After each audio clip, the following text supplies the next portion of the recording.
மாமாவின் வார்த்தையே மருமகனுடைய போக்கு. மாமா அந்த புறத்திலே சென்று எடுங்கள். அகத்து மருமகனே வெங்கடத்திலே முடியாது. ஆமா பாக்குறாரு ஊர் உள்ள மாதவன் ஐயா வெங்கடத்திலே முடியவர்.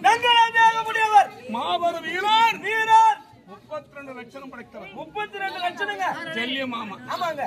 ஒரே ஒரு வேளை தண்ணீர் அருந்தியதாய் ஒரே ஒரு வேளை குடிச்சதுனால